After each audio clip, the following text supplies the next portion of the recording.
አንድ ፈላስፋ ያለው ልንገራችሁ። አንድ ፈላስፋ የሆነ ሰው እየሮጠ ሄዶ አንተ አንድ ነገር ልነግርህ ነበር አለ። ቆይ ሳትነግረኝ 3 ጥያቄ ልጠይቅህ። አንደኛ የምትነግረኝን ነገር አይተኸዋል ወይ? አላየሁትም። ሁለተኛ የምትነግረኝ ነገር እውነት ነው ወይ? እኔ እንጃ። ሶስተኛ የምትነግረኝ ነገር ስለ ጓደኛዬ ክፉ ነገር ነው ወይ? አዎ። እንዳትነግረኝ በሕግ አምላክ ብሎ ሰደደው ይባላል። ምንም ለማይጠቅምን ነገር ማለት ምንም። አሁን ሰው የሚያወራው ነገር እኮ ይገርማቸዋል። አንዳንዱ ሰው የጦር ጄኔራል ሆኖ ያድራል። አንዳንዱ ኮማንደር ይሆናል። በቃ ኮማንድ ሴንተር ሆኖ ጦርነቱን ሲመራ ውሎ የእነንትና ችግር እኮ ነው እነንትና እኮ ነው ይህን ሁሉ ችግር ያመጡት ይላል። እንዲሁ እኮ ግርም እኮ ነው። እንዲሁ አርፈህ አትቀመጥም? ስራን አሰራም ወይ? የእውነቴን እኮ ነው የምነግራችሁ። ዝም ብለን የራሳችን ስራ ማንሰራ ማስተካከል እንዲሁ በዚህ ዓለም ላይ ጅል ማለት በማያገቡት የሚገባ ነው ማለት ነው። ስለ ሀገራችን ጉዳይ አንቆርቆር እያልኳችሁ እንዳይመስላችሁ። እንደ ጭልፊት አጥንት ይዛችሁ እንዳትሮጡ፣ ሞጭላፊ አትሁኑ። እኔ ያልኩት ምን ማለት ነው? አንድ ሰው ምን ማድረግ በሀገርም ሆነ በጎረቤት ወይም በራሱ ችግር ሲፈጠር እነገሌ ለምን እንዲህ አደረጉ ሳይሆን የሚለው ምን ማለት ነው? አሁን እኔ ምን ማድረግ እችላለሁ? እስኪ በሉ ሁላችሁ በሉ እንጂ ሁላችሁ። አሁን እኔ እሺ ምን ማድረግ እችላለሁ? ምንም ነገር ሲፈጠር ሁልጊዜ የራሳችሁን ድርሻ ነው መስረት። የሰዎች ጉዳይ በመፍጠልጠል አሁን ብድግምና ፓትርያርኩ ምን እያደረጉ ነው በዚህ ሰዓት? እንዴት ሊቀ ጳጳሱ ዝም ይላል? እንዴት አንተ ዝም አልክ? መፈጠር ያለበት ራሳችን ምን እያደረግን ነው? ሀገረ ስብከት ምንድን ነው ያደረገው? የሆኑ ማህበራት ምንድን ነው የሚሰሩት? እዚያ ተጎልተው ሚል ሰዋል። አንተ ምን እያደረግክ ነው? ሰው መስራት ያለበት የራሳችን ስራ እንድንሰራ አምላከ ቅዱሳን ይርዳን። ስለዚህ ያባከነው ጆሮአን ያባከነው እጅን በዚህ እጅ አባቶቻችን የሐዋርያው የቅዱስ ቶማስ እጅ ከተቆረጠች በኋላ ምን አድርጋ ነበረ? እሱ ሙቶ ከተቀበረ ሰማዕትነት ከተቀበለ በኋላ በዓመት እየተገለጠች ታቆርብ ነበረ። ከሞተ በኋላ ማለት ነው። የቅዱሳን እጅ ሙቶም ይሰራል፣ የእኛ እጅ ደግሞ ሙቶም ይበጠብጣል። ብዙ ሰዎች እኮ ሙተው በቁማቸው የገመዱት ገመድ ነው ዛሬም እየጠለፈ የሚጥል። ሙተውም እጃቸው ረጅም የሆኑ ሰዎች አሉ። ቅዱሳን ደግሞ ሙተውም እጃቸው ሕይወት ይሰጣል። ቅዱስ ሉቃስ ወንጌልን እየጻፈ ሲያስቸግር ንጉሡ የዚህን ሰው እጅ ካልቆረጥኩ አላልፍም ብሎ ቆረጠው። እመቤታችን የብርሃን እጅ ቀጠለችለት። የእኛ እጅ በምን እንደሚቆረጥ ተመልከቱት። ቅዱስ ዮሐንስ ዘደማስቆ ስዕል እየሳለ የቅዱሳንን ስዕል እየሳለ ቢያስቸግር ንጉሡ እጁን ቆረጠው። የቀኝ እጁን ቆራጣ በግራ እጁ ይዞ ሄደና ከእመቤታችን ስዕል ያንቺን ስዕል በሳልኩ እጄ ሲቆረጥ ዝምታ ያለሽ አለ። እመቤታችንም ቀጠለችለት። አሁን የእኛ እጅ ምንድን ነው ሲሰራ የሚውለው? ይሄ እጅ እኮ ይገርመኛል። የድንግል ማርያምም ስም እጅ ተባለ፣ ሌላ ስም ጠፋ። ምን ይደረግ? መለኮትን የታቀፈች የእኛም የሌቦቹ እኩል ስም አግኝቶ እጅ ተባለ። ዓለምን የቀደሱ የክርስቶስ አካላትም እጅ ተባሉ፣ ሌላ ስም የለ። ሰው የቋንቋ ድሃ ሆነን የእኛም የርኩሶቹ እጅ ተባለ። እጃችን መንጻት ይጠበቅበታል። በሰው ላይ ከመቀሰር ያልተፈቀደለትን ከማንሳት የሰውን ደም ከማፍሰስ ሰውን ከመቀማት ያልተፈቀደለትን ከማንሳት ከዚህ መንጻት አለበት። ከንፍገት መንጻት አለበት። ከስንፍና መንጻት አለበት። የአቡነ ሳሙኤል ዘዋልድባ እጅ ዋልድባን መሬቲቱን እንደ መሶብ ብድግ አድርገው ለሥላሴ ያስባርከዋል። መሬትን ብድግ አድርገው እንደ መሶብ የሚያስባርቁ እጆች ነበሩ። የሙሴ እጆች ተዘርግተው ሲቆሙ የእስራኤል ጠላት በሙሉ እንደ ቅጠል ይረግፉ ነበረ። የሙሴ እጅ ብቻቸውን ሲዘረጉ የኢየሱስ ክርስቶስን እጅ ስለሚወክሉ ሙሴና አሮን ሙሴ እጁን ሲዘረጋ እስራኤል ያሸንፋሉ፣ ሲያጥፈው ይሸነፋሉ። ከዛ በኋላ ምንድን ነው የተደረገ? አሮንና ሆር የሙሴን እጅ ተሸክመዋል። ሲደክማቸው ድንጋይ ኮልኩለው አስደገፉ የሙሴን እጅ። ክንደ ብርቱ ነው ሙሴ። ያ የሙሴ እጅ የተሸከመ ድንጋይ ቅዱስ መስቀል ነው ይላል። የሙሴ እጅ የክርስቶስ እጅ ነው።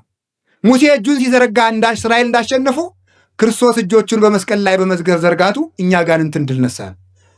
እነዚህ እጆች ናቸው ያዳኑን። የክርስቶስ ኦአይዳውን ለላህኳሁ ለአዳም ተቀነዋ በቅነዋተ መስቀል። አዳምን ያበጃጁ እጆች በችንካር ተቸነከሩ። ወዮ እሱ እጆቹን ሲቸነከር የእኛን ጠላት ዲያብሎስን በእሳት ዛንጀር ቸነከረልን። እሱ እጆቹ ላይ ሲቸነከር የእኛን ስም በሕይወት መጽሐፍ ጻፈ፣ በደሙ አተበን። እጅ ይህንን ይመስላል። እጅ ክርስቶስን የሚመስል ነው። ኧረ እጅ እንደ ዋዛ ረከሰ። እጆቻችንን ከማርከስ ይሰውራል። ይህ በእጆቻችሁ ላይ ያደረጋችሁት ድሪቶ ነገር መወገድ አለበት። እገሌ ያላችሁ እጃችንን እናንሳ። እጃችን ይንጻ፣ ለጸሎት ይነሳ፣ ይቀጣ በሰፊያድ አንድ ነገር ንገራችሁ። ቢያንስ በቀን ለአንድ ሰዓት ያክል ያን ባይሆን ለ25 ደቂቃ እጅ መቀጣት አለበት። በምን? በሰፊህ እጅ ብታሰናክል ካንተ ቆርጠህ ጣል ማለት እጅህን በመዘርጋት ቅጣው ማለት ነው። ዘርግተህ ጸልይ። አይን ባክኗል፣ እጅ ባክኗል። እግር እኮ የምን ምሳሌ እንደሆነ ብነግራችሁ በጣም ትደነቃላችሁ። እግር የካህናት ምሳሌ ነው። እግር የስልጣነ መለኮት ምሳሌ ነው። የክርስቶስ ስልጣኑ እግር ይባላል። ጠላቶችን በእግር እስከምትገዛ ድረስ ይባላል። ስልጣን ማለት ነው። መዝሙር 109 ላይ ንበር በየማኔ እስካገባውም ለጸላይ ተከታይተ መከሄደ ገሪከ። ስለዚህ የተባለ የክርስቶስ ጠላቶችን በእግር ትገዛለህ እስከምትገዛ ደርሰህ። የክርስቶስ ጠላቶች መናፍቃን አጋንንት ናቸው፣ አይሁድ ናቸው። በእግሩ ማለት በስልጣኑ ነው። እግር የመለኮትን ስልጣን ነው የሚወክለው። እግር የሐዋርያትን ስልጣን ነው የሚወክለው። እግር ቀሳውስትን ነው የሚወክለው። እግር ዲያቆናትን ነው የሚወክለው። ራእየ ዮሐንስ ምዕራፍ 1 ቁጥር 17 ላይ ሲናገር የክርስቶስን እግሮች እንዲህ ብሎ ይገልጣቸዋል። ወእገሪሁ ከመ ብርተ ሊባኖስ ዘአርሰንዎ በእሳት። የክርስቶስ እግሮቹ በእሳት እንደጋሉ እንደ ሊባኖስ ብረት ናቸው ይላል። የክርስቶስ እግሮቹ የተባሉት ካህናት ናቸው። የጋሉ ናቸው፣ የተኮሱ ናቸው ማለት በፍቅር ሃይማኖት የነደዱ በሙቀት ሃይማኖት የሞቁ ናቸው። ሙቀት ሃይማኖት፣ ሙቀተ ጸሎት ያላቸው በቃለ ስልጣናቸው፣ በግዘታቸው፣ በጸሎታቸው፣ በቅዳሴያቸው፣ በመስቀላቸው አጋንንትን የሚያቃጥሉ ናቸው። እግር አላቸው ክርስቶስ አጋንንትን በካህናት ይረግጣልና፣ አንድም ለስብከተ ወንጌል ይፋጠናሉና፣ አንድም ለተልኮ ይፋጠናሉና እያሉ አባቶቻችን ተርጉመውታል። አንድም የዲያቆናት ምሳሌ እያሉ ተርጉመውታል። ለስብከተ ወንጌል ስለሚፋጠኑ፣ ለተልኮ ስለሚፋጠኑ፣ አጋንንትን ስለሚረግጡ ካህናት የክርስቶስ እግሮች ተብለው ይጠራሉ። እግር የተባለ ይሄን እግር የክርስቶስ ምሳሌ ነው። እግር የሐዋርያት ምሳሌ ነው። ይህንን እግር የት ላይ እንደምታውሉት አስቡት። አንዳንዶቻችሁ ዝም ብላችሁ ሸርባችሁ ታውሉታላችሁ። አንዳንዱ ሰው አለ ከሰው ሱቅ ወደ ደጃፉ ላይ ተጎልቶ የሚውል ይህም እግር ሊባል። እግዚአብሔር 6 ነገርን ይጠላል። ሰውን ከፍ ዝቅ አድርጋ የምታይ ዓይን፣ ክፉ የምትሰማ ጆሮ፣ የሰው ደም የምታፈስ እጅ፣ ክፉ የምትሰማ ጆሮ፣ የሰው ደም የምታፈስ እጅ፣ ወደ ክፉ የምትሮጥ እግር፣ መጨረሻ ላይ 7ተኛይቱን ይጠላታልና መጽሐፈ ምሳሌ ምዕራፍ 6 ላይ በወንድማማች መካከል ጠብን የምትዘራ ምላስ ይላል። ነገረ ሰሪን እግዚአብሔር ይጠላታል። እያንዳንዱ አፍ የነቢያት ምሳሌ ነው። አፍ በነገር በስድብ ውልጭ ብሎ ሰው በመሳደብ በማማት በርግማን በዚህ ሁሉ ጎስቁሏል። ገንዘብን በከንቱ አታባክን በሉ። በምን አታባክን? በከንቱ አታባክን። አካላችን በከንቱ ከማባከን ይሰውረን። ይሄ አፋችን ኤልያስ ሰማይን የለጎመበት አፍ ነው። ልብ ብላችሁ ስሙ። ይሄ አፍ ሙሴ መሬትን የከፈተበት አፍ ነው። አሮን ይሄ እጃችን ሙሴ ባሕር የከፈለበት እጅ ነው። ይሄ እጅ ገብረ መንፈስ ቅዱስ መና ከደመና ያወረዱበት እጅ ነው። ይሄ እጅ አቡነ ተክለ ሃይማኖት ከሱራፌል ጋር ያጠኑበት እጅ ነው። ይሄ እጃችሁ ክቡር ነው። ለራሳችሁ ክብር ስጡት። ከማይረባ ነገር አታልክስክሱት። ሰውነታችሁን ከበር አድርጉት። ራሳችን እንድናከብር አምላከ ቅዱሳን ይርዳን። አላችሁ የላችሁም? አላችሁ የላችሁም? 1-2 ነገር ልጨምርባትና ልጠቅልለው። ልጨምር ይብቃ። ጨምር ትንሽ በሰዓት እንድትገቡ ብዬ ነው እንጂ ሌላ አይደለም። እሺ 2 ነገር ልጨምርባት። ገንዘብን በከንቱ በሉ እንጂ ገንዘብን በከንቱ። አንደኛው ገንዘብ ምንድን ነው? ንጽህና በሉ እንጂ። ሁለተኛው ገንዘብ ሰውነት በሉ እንጂ። አይምሯችሁንም አታባክኑት። አንዳንዱ ሰው እኮ ሲያጠና መጽሐፍ ሲያነብ ወሬ ላይ ብትክትክትክትክትክ ሲል የነበረው ሰው መጽሐፍ ስትሰጡ እንቅልፍ ይዞ ጭልት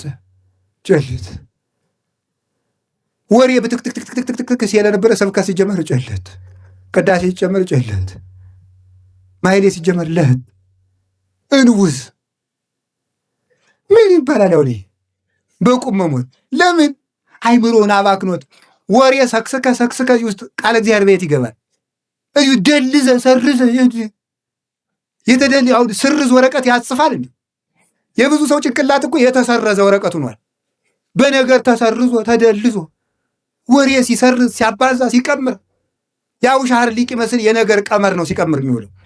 አይምሮው ሞልቷል እያልኳቸው ይሄ ነገር መንጻት አለበት። ነገረኝነታችን መተው አለበት። ዝባዝንኬ ነገር አታጠራም። ቅድም ብያቸዋለሁ። ሰው በመረጃ ሊቅ አይሆንም። እስኪ በሉ ሰው ሊቅ የሚሆነው በምንድን ነው? በትምህርት ነው። መረጃ በመሰብሰብ አይደለም። አጠራቅመ ጥራዝ ነጠቅ ወሬኛ ልትሆን ትችላለህ እንጂ ሊቅ አትሆንም። ሊቅ የሚቆነው በስሎ በመማር። ስለዚህ አይምሯችሁን አታባክኑት። አጥንታችሁ እንድትይዙ ማሰላሰል እንድትችሉ አስተዋዮች እንድትሆኑ ደርባባዎች እንድትሆኑ የማትታወቁ እንድትሆኑ ቀስ ብላችሁ አስባችሁ የምትናገሩ ተናግራችሁ የምታስቡ እንድትሆኑ አይምሯችሁ ክፍት እንዲሆንላችሁ ነገር አትሰብስቡ፣ ወሬ አታጠራቅሙ፣ ድልዝ አታርጉ ጭንቅላታችሁን። እግዚአብሔር ብሩህ አይምሮ ይስጠን። እንዲህ ይላል መሰላችሁ ማይቶቱ ለስጋ ከአይን ከወቱ የሰውነት ብርሃን አይንህ ነው። እስቲ በሉ በሞቴ ምን ነው? ምን ነው? አይንህ። አይን ይላል ተመልከቱ።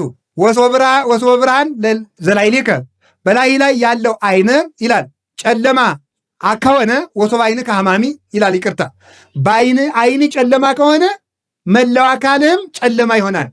አንድም ይሉን አባቶቻችን ማይቶቱ ለስጋ ከአይን ከውቱ የሰውነት ብርሃን ምንድን ነው? አይምሮ ጠባይህ ነው። እስቲ አይምሮ ጠባይ በሉ። አይምሮ ጠባይ ማለት የተፈጥሮ እውቀት ማለት። አይምሮ ከጎሰቆለ ግን ሰውነት ሁሉ ጨለማ ይሆናል ማለት። እጅህ ያላሰበውን ይጨብጣል። አንደበትህ ያላሰበውን ይናገራል። እግርህ ያላሰበው ቦታ ውሎ ይመጣል። ሆድህ ያላሰበውን በሙሉ ይበላል። ያላሰብከው ትወላለህ፣ ያላሰብከውን ታገባለህ፣ ሳታስብ ትፋታለህ፣ ሳታስብ ትመነኩሳለህ፣ ሳታስብ ቆብክን ትጥላለህ፣ ሳታስብ ትሾማለህ፣ ሳታስብ ትሻራለህ፣ ሳታስብ ትበጠብጣለህ። የሁሉ ችግር በምንድን ነው? አይምሯችን መባከን የለበትም። የቅዱስ ቄርሎስ አይምሮ እኮ በሞቴ ዛሬ የእኛን አይምሮ ተወት። በሞቴ አንድ አባትን አንድ ልጅ እንዲህ አላቸው። አላቸው አቤት እንዲያው እየረሳው እምቢ አለኝ አላቸው። እየረሳው እምቢ አለኝ ሲላቸው ምን ቢሉት ጥሩ ይመስላችኋል? አይ ልጄ መፍትሄውንስ ብነግርህ ትረሳው ይላሉ። መፍትሄውንም ብነግርህ ምን ትለዋለህ? ትረሳዋለህ። ምን ያደርግልሃል? አሁን እኮ በሞት የነገራችሁ የመርሳት ችግር አለብን በሉ እንጂ። በጣም ደግሞ የሚገርመው የመርሳቱን ችግር መፍትሄም የመርሳት ችግር አለብን ማለት ገብታችኋል አይደለም? የመርሳቱን ችግር መፍትሄም እንረሳለን ማለት። አሁን መፍትሄውንም እንረሳለን። እየረሳን ታመናል። የመርሳት ችግር አለብን፣ መፍትሄውንም ረስተናል። ስለዚህ ምን እናድርግ ካላችሁን እንናዘዝ፣ ወሬ ማጠራቀም እናቁም፣ ሰውነታችን ይንጻ። የዚያን ጊዜ ክፍት አይምሮ ይኖረናል። እንደ ቅዱስ ቄርሎስ የማጥናት ጸጋ ነበረው። ምን ይላል ተመልከቱ። አንድ ቃል ሲናገር ተመልከቱ። ወሶበ ይሰሞ ለቀለም ያጸነው ባህዱ ጊዜ ወይ መስል ከመዘቀዳሚ ተምህረ። አንድን ቃል ከመምህሩ አንደበት ሲሰማ እንደተዳመጠው ብራና ላስ ያደርገዋል። አስቀድሞ የተማረው ይመስል ነበር ይላል። በልቡናችን ማደር ያቃተን በስጋዊም እውቀት ድሆች፣ በመንፈሳዊም እውቀት ድሆች የሆነው አይምሮአችን ስለሞላ ነው። ንጹሕ አይምሮ እግዚአብሔር ያድለን። ሌላው ሀብት ሆድ ነው። እስቲ ሆድ በሉ ሆድ በሉ። ምን አላችሁ? ሆድ በጣም ሀብት ነው፣ ጸጋ ነው፣ ጥሩ ጸጋ። እመቤቴ ይህ እኮ አባ እኮ እንዲሁ ነው የሚለፈልፍ ሆድ ስላለው ባይበላ እንዴት ይቆማል? እዚህ ሆድ ሀብት ነው እኮ ማለት እንዲህ ማፋችለው እኮ በልቼ እኮ ነው ዝም የምለፈልፍ መስላችሁ? ሆድ ሀብት ነው። ማባከን ግን አይገባም። እስቲ ማባከን በሉ። ምን አላጋችሁ? ማባከን እንዲሁም ይገርማችኋል። ክርስቲያን ያገኘ ሁሉ አይበላም። እንዲያን ጥርግ አይደረግም። ተጠንቅቆ ነው የሚበላ በእውነት ማለት እንዲህ ጥርግ ስትበሉ እንቅጥ ይኖራችሁ። እውነቴን ነው። አሁን ስትበሉ አበላል ላኩሱ ራሱ በመጽሐፍ ቅዱስ ተደግሯል። መጀመሪያ ከሰው አስቀድመ እጅህን አትስደድ። ሰው መጽሐፈ ሲራክ ምዕራፍ 34 ቆይተህ ስደድ። ይኸውላችሁ ገበሬው እኮ ሊቅ ነው። የኢትዮጵያ ገበሬ በሉ ግቡ ይላል። ቶሎ አይሰድም እጁን። ይሄ ሊቅ እኮ ነው። እመቤቴ ቆይ እጅህን አትስደድ፣ ምግቡ ይበቃናል አይበቃንም ብለህ አታጋን ይላል። አትገምግመው። ለዚህ ሁላ ሰው ይበቃል እንዲህ አትበል። በረከተ እግዚአብሔር እንዳይለይ ወይ አንቆስ አትበላው እንዳትሞት። እጅህን ወጥ አትንከር። የመጽሐፍ ቅዱስ እመቤቴን እጅህን ወጥ አትንከር። ስትበላ ምላስህን አታጩህ። ድስት ተሰው ፊት አትጥረግ። መሶቡን ወደፊት አትጎትት። ወላዲተ አምላክ ግን መጽሐፍ ቅዱስ ላይ ያለ ነገር ነው። እየቀለድኩ እንዳይመስላችሁ እያንዳንዷ ነገር ነው። አብዝተህ አትብላ፣ ይሰጥማል። ሆድ መርከብ ነው ብሏል ዮሐንስ አፈወርቅ። ሆድ ምንድን ነው? ያለ መጠን ሲጭኑት ምን ያደርጋል? ይሰጥማል እያልኳቸው እሱ እኮ አሁን እኮ ሰጥመናል እኮ አለን። እንቅልፍ አስጥሞን ዝንን ማደር በቃ ጸሎቱ ሰጠመ፣ ስግደቱ ሰጠመ፣ ጥናቱ ሰጠመ፣ እቅዱ ሰጠመ፣ ንግዱ ሰጠመ፣ ሀገርም ሰጠመ። በሆዳሞች ምክንያት ማለት አህያ ይመስል እየሞቱ ሁሉ መብላት። ከእንስሳት መካከል እየሞተች የምትበላ አህያ ናት። አሁን እየሞተ እዚህ እየሞተ ስንት ወንድሞቻችን ያለ ቀባሪ በየተራራው እየቀሩ አሁንም ባለረቡ ግጥም። ኧረ ተው ሆዳችሁን አታባክኑት። ሆድ እውነቴን ሆድ ባከነ ማለት ይሄ ነው። ያለ መጠን እንዲሁ ዝም ብሎ ማት አይውላችሁ። በመጽሐፍ ቅዱስ አሳማ አይበላም። ይገርማችኋል። ይበላል አይበላም? እስቲ አሳማ አትብሉ በሉ።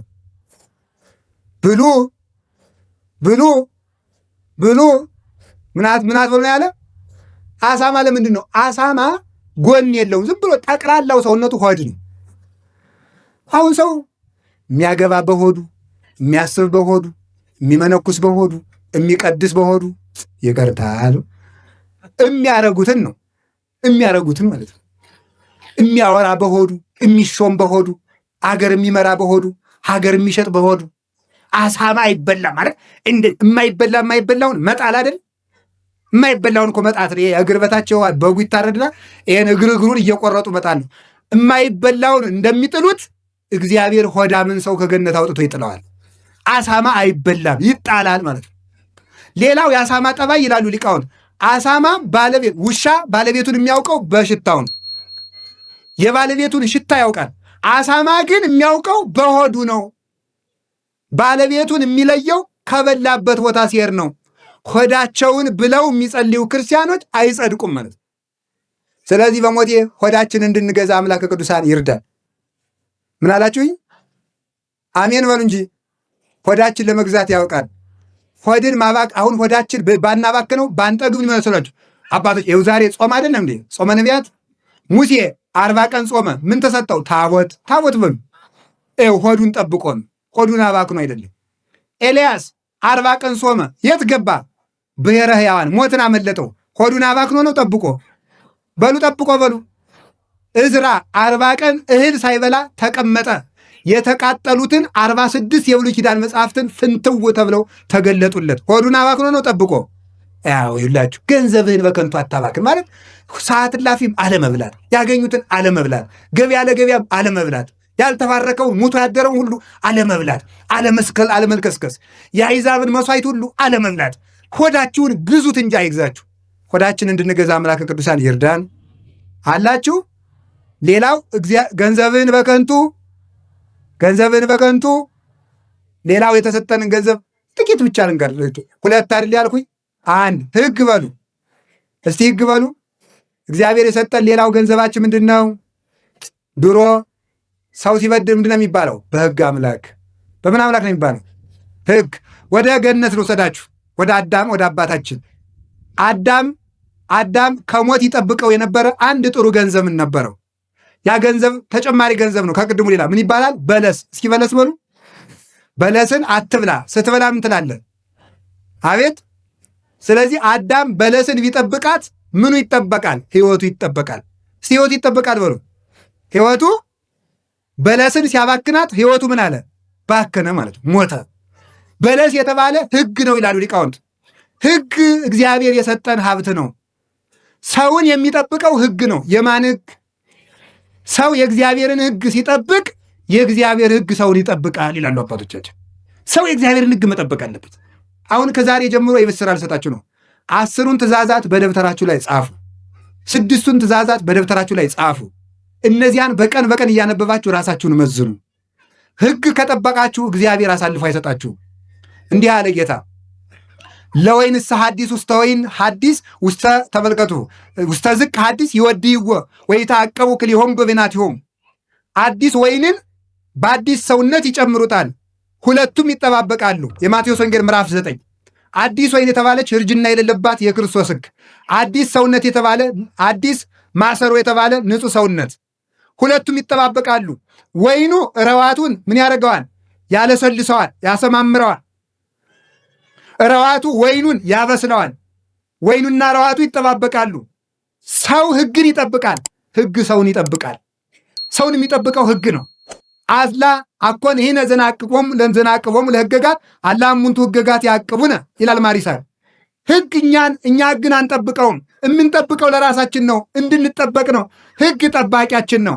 አሁን ሀገርም የምትፈርሰው እኛም በሞት የምንፈርሰው ሕግ ስናፈርስ ነው። የእግዚአብሔርን ሕግ ከማፍረስ ይሰውረን። የእግዚአብሔርን ሕግ አፍርሳችሁ አታግቡ። የእግዚአብሔርን ሕግ አፍርሳችሁ አትብሉ። የእግዚአብሔርን ሕግ አፍርሳችሁ አትነግዱ። በስፍርም አትስረቁ። አትማሉ ካላችሁ አትማሉ። አትዋሹ። በእውነት ነግዱ። በእውነት ምሩ። በእውነት አስተዳድሩ። በእውነት ተጋቡ። ጋብቻችሁን አክብሩ። ሁላችንም የእውነት ኑሮ ይኑረን። እግዚአብሔር ሁላችንም ይጠብቀናል። በቸርነቱ ይጠብቀን።